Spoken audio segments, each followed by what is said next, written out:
The U.S. President Joe Biden is on a national tour showcasing his infrastructure plan, saying it will be a cure for inflation.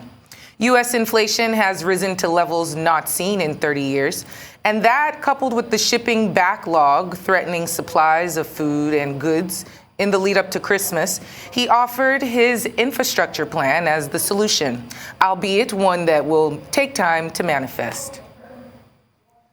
And on the good side, we're seeing the highest growth rate in decades, the fastest decrease in unemployment at this point ever since 1950.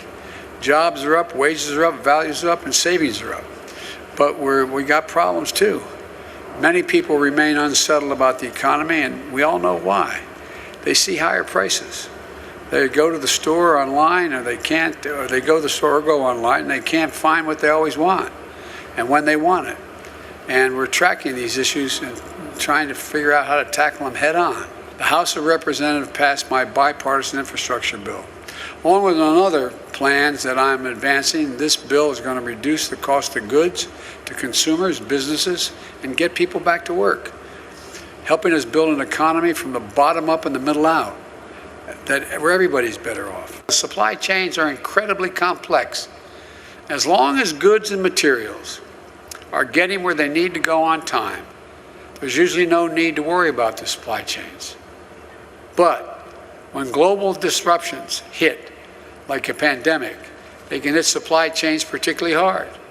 COVID-19 has stretched global supply chains like never before, and suddenly, when you go to order a pair of sneakers or a bicycle or Christmas presents for the family, you're met with higher prices and long delays, or they say they just don't have any at all.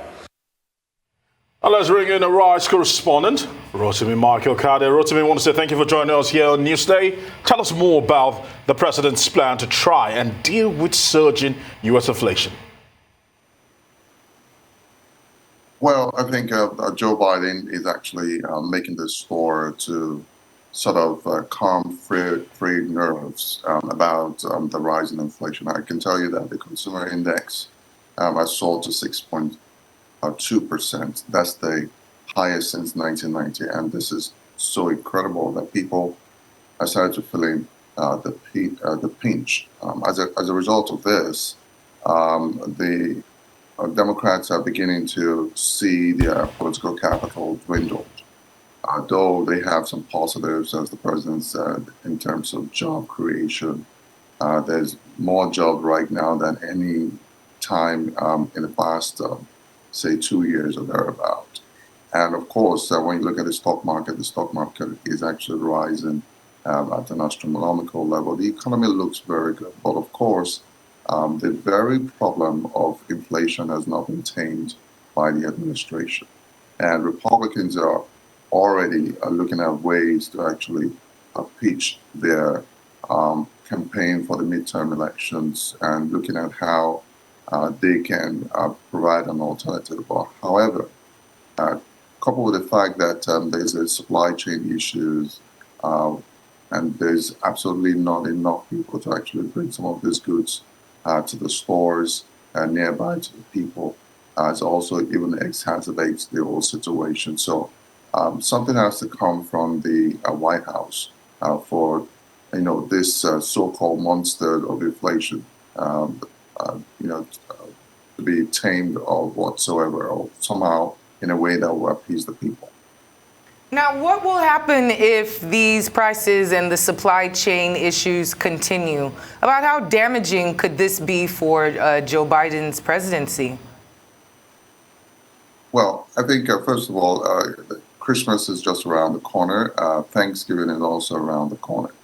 Obviously, if this persists, people might want to react differently during the elections, obviously, because they feel that maybe the government is not actually capable of, solving the issue. However, I think right now there's a new change of course in terms of how the government is addressing this issue, which is trying to give a little bit of incentives, especially to drivers, truck drivers, who are essentially responsible for getting some of these goods from the ports down to the stores. there's so many products coming in, but of course we know that the supply chain has been very emblematic. And of course, going into the elections, who we don't really know, but obviously there could be some sort of reactive measures from the people. All right, I want to say many thanks to you, Rotimi Kade.